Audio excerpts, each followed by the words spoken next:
भगवंताने आईला म्हणजे यशोदेला कबूल केले, की आई गं, मी तुला आता खरंच कधीच त्रास देणार नाही. आणि आईच ती आणि ती त्याच्या ह्या गोड बोलण्यावर भुलली आणि तिने अगदी प्रेमाने कृष्णाला जवळ घेतले. शिक्षा वगैरे तर काही केलीच नाही. पण कृष्ण काही असा गप्प बसणारा नव्हता. तो काय करायचा, त्याच्या लक्षात असे आले, की आपल्या बरोबरच्या ह्या जे सगळे माझे गोपाळ मित्र आहेत, यांना घरी त्यांच्या लोणी, दूध वगैरे असं काही मिळत नाही. त्यांच्या ज्या आया आहेत म्हणजे ज्या गोपिका आहेत, त्या सगळं मथुरेच्या बाजारात नेऊन विकतात आणि ह्यांच्या पदरात काही पडत नाही. मग कृष्णाने असा विचार केला, की आपल्याला जर सरळ मार्गाने एखादी गोष्ट मिळत नसेल, तर आपण काहीतरी त्याच्यासाठी प्रयत्न केले पाहिजेत. मग त्यांनी ह्या सगळ्या गोपाळांना जमवलं आणि सांगितलं, की आपण आता असं करायचं, की एकेकाच्या घरी जायचं आणि तिथे प्रत्येकाच्या घरी जाऊन तिथलं लोणी, दही जे काय आपल्याला हवं ते खायचं. लोकांनी जरी त्याला चोरी म्हटलं तरी चालेल. खरं तर ती चोरी नाहीये. तो आपला हक्क आहे. पण आता ही गोष्ट करायला कोणी तयार नव्हते. ते म्हणले, "अरे कृष्णा, घरी मार बसेल सगळ्यांना. तुला काय बरं आहेस ना तू?" तो म्हणला, "अरे नाही, नाही तसं नाही. मी अध्यक्ष होतो तुमच्या आणि आपल्या ह्या टोळीचं म्हणजे आपल्या हे जो काही ग्रुप आहे आता आपल्या भाषेत, तर त्याचं नावच तसं ठेवूया आपण. आणि ह्या चोरीच्या टोळीचा मी अध्यक्ष आहे असं तुम्ही समजा आणि आता तुम्ही सगळे सभासद आहात. तुम्ही माझं ऐकलं पाहिजे." आणि मग झालं. गोपाळांनाही आनंद वाटला, की अरे आपल्याला आता कृष्णाच्यामुळे खरंच लोणी वगैरे खायला मिळेल. चांगली गोष्ट आहे ना. आणि मग झालं एकेका गोपिकेचं घर त्यांनी असे शोधून काढले. आणि त्या गोपिका घरात नसताना पाठीमागच्या दाराने, कधी खिडकीतून, कधी घरावरचे पत्रे बाजूला करून असे त्यांच्या घरात शिरून कुणाच्याही नकळत येऊन हे सगळेजण गोपाळ लोणी खाऊन जायचे, दही दूध खाऊन जायचे आणि तिथे ती रिकामी जी काही त्यांची ती गाडगी होती म्हणजे दही दूध ठेवण्याच्या ज्या माठ होते म्हणूया आपण, त्याच्यात ते सगळे रिकामे पडलेले असायचे. सुरुवातीला कुणालाच कळायचं नाही की हे नक्की कोण करतं. मग त्यांच्या लक्षात आलं की हे दुसरं कोणी करत नाहीये. हे सगळे ह्या कृष्णाचे उद्योग आहेत आणि कृष्ण ह्या सगळ्यांना घेऊन येतो. बरं हा एकटा खात नाही, तर बाहेर ती माकडं आहेत त्यांना सुद्धा बोलवतो. म्हणजे जे उरलेलं लोणी असेल त्या माकडांना बोलावून देतो. तर त्याचं कारण असं सांगितलं, की रामाच्या अवतारात ह्या माकडांनी सगळ्यांनी रामाला खूप मदत केली होती ना. आपण पाहिलं, की रावणावर जेव्हा चाल करून गेला, तेव्हा सगळं वानर सैन्य होतं. त्यावेळी बिचाऱ्यांना खूप उपास पडले होते. म्हणजे माऊलींनी तर वर्णन केलं आहे, की "रानीच्या पाले खाई नेवाणे करविले लंकेश्वरा." की अरे रानातला पाला झाडा पाला खाऊन ही माकडं जी होती, ह्यांनी सगळ्यांनी युद्ध केलं होतं. आणि मग आता त्याची भरपाई आपल्याला ह्या जन्मात करायची म्हणून त्या माकडांना बोलून तो लोणी खायला द्यायचा. झाला. आता किती दिवस ह्या अशा सगळ्या गोष्टी गपचूप लपून राहणार आणि ह्या ज्या गोपिका होत्या, त्या सुद्धा सगळ्याजणी इथे तक्रारी घेऊन आल्या. आणि मग काय झालं, ती यशोदा पण कंटाळली. अरे रोज काय हा कोणाची तरी तक्रार घेऊन, जी खोडील मुली असतात ना, त्यांच्या शाळेतनं तक्रारी येतात, तेव्हा आया खूप अशा त्रस्त होतात. त्याच्यापेक्षा ही म्हणजे यशोदा होती ती खूप त्रस्त झाली. अरे रोज ह्याची नवीन नित्य काहीतरी खोडी आहे. आता नाही, आता ह्याला चांगली शिक्षाच मी करते. आणि एक दिवस काय झालं, एका गोपीनी त्याला आपण ज्याला म्हणतो त्या आधी प्रत्यक्ष पकडलं आणि तिने येऊन हिला सांगितलं यशोदेला.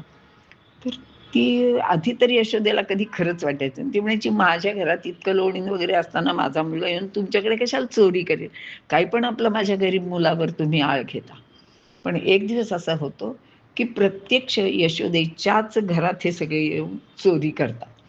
आता मात्र यशोदेला खात्री पटली आणि ती म्हणली, "नाही, आता ह्याला मी चांगलीच शिक्षा करणार. अद्दल घडवणं ज्याला म्हणतो, त्या प्रकारची हिला शिक्षा करायची," असं तिने ठरवलं. आणि मग तिने त्या कृष्णाला पकडलं, अगदी कानाला धरून घरात आणलं आणि तिथे एक उखळ होतं. त्या उखळाशी त्याला उभा केला आणि त्याला सांगितलं, "इथं उभा राहा, मुकाट्याने उभा राहा आणि आता इथून तू हललास तर बघच." पण मग तिच्या लक्षात आलं, की हा काय 1-2 सेकंद इथं उभा राहील आणि आपली पाठ फिरताच पळून जाईल. ती म्हणली, "नाही, नाही, तू तसं नाही करणार. मी तुला ह्याला बांधून ठेवते. तुला बांधून ठेवलं तर हे उखळापासून तुला काही सुटका करून येते." सुटका करून घेताच येणार नाही अशा पद्धतीनेच मी तुला बांधून टाकते. असं म्हटल्यावर ती आत जाते. आणि आता तोपर्यंत हा कृष्ण निवांत उभा राहतो बरं का, की होऊ दे आईचं एकदा समाधान, काय असेल ते करू देत तिला मला शिक्षा. तर ती अशी चांगली मोठी दोरी घेऊन येते आणि त्याला गुंडाळायला सुरुवात करते. पण काय, ती दोरी काही पुरी पडत नाही. असं खूप वेळ होतो. ती किती गुंडाळली तर 2 बोटं दोरी कमी पडायची. आता यशोदा अगदी कंटाळली, दमली. ती म्हटली, "काय सगळ्याच गोष्टीचा काय हा त्रास आहे? ही साधी दोरी पुरी पडत नाही ह्याला बांधायला." आणि मग आता भगवंतांनी ठरवलं होतं, की आता आपण बांधूनच घ्यायचं. कारण भगवंत हा भक्तांच्या भक्तीने स्वतःला बांधून घेतो. त्याच्याप्रमाणे त्यांनी यशोदेकडनं आपल्याला बांधून घेतलं. आणि मग ती त्याला बांधून तिला ठेवलं त्यांनी आणि मग ती आत गेली कामाला. कारण आता तिला खात्री पडली होती, की ह्या अंगणात जरी हा असला, तरी हा इथून कुठे दूर जाणार नाही, की त्याच्या कितीतरी वजनाच्या पेक्षा कितीतरी पट जास्त हे उखळ आहे आणि हे उखळ सहजासहजी हलवताच येत नाही कोणाला. 2 माणसं लागतात ते इकडून तिकडे हलवायला. मग आपण ह्याला आता बांधून ठेवले आहे, ते ती निश्चिंत मनाने आत गेली. 2-4 मिनिटं कृष्ण उभा राहिला. अरे, हे काय इतकं गरिबाचं आपण इथं बांधून पण घेतलं आणि स्वस्थ उभं राहायचं? छे! मला जमणारच नाही हे. मग तो काय करतो, हळू चालायला सुरुवात करतो. आता अंगणातनं तो हळू येतो आणि बाहेर येतो. बाहेर येताना तिथे एक पायरी असते. त्या पायरीवर आल्यावर ते उखळ आडवं होतं. आडवं झाल्यावर जरा कृष्णाला सुसह्यता होते आणि कृष्ण पुढे चालत राहतो आणि त्याच्या पाठीमागे ते उखळ गडगडत जात असतं. यशोदेला ह्याचा कशाचाच पत्ता नसतो. आणि अंगणाच्या बाहेर दूर 2 मोठे वृक्ष असतात. तिथपर्यंत हा स्वतः जातो आणि मग त्या दोन्ही झाडांच्या मधून पलीकडे जायचा प्रयत्न करतो. आता त्या झाडांच्या मध्ये फार अंतर नसतं. त्याच्यामुळे त्या उखळाचा जो धक्का असतो, तो त्या दोन्ही झाडांना एकाच वेळी लागतो आणि कृष्णाने खूप जोर लावला आणि ते उखळ पलीकडे नेलं.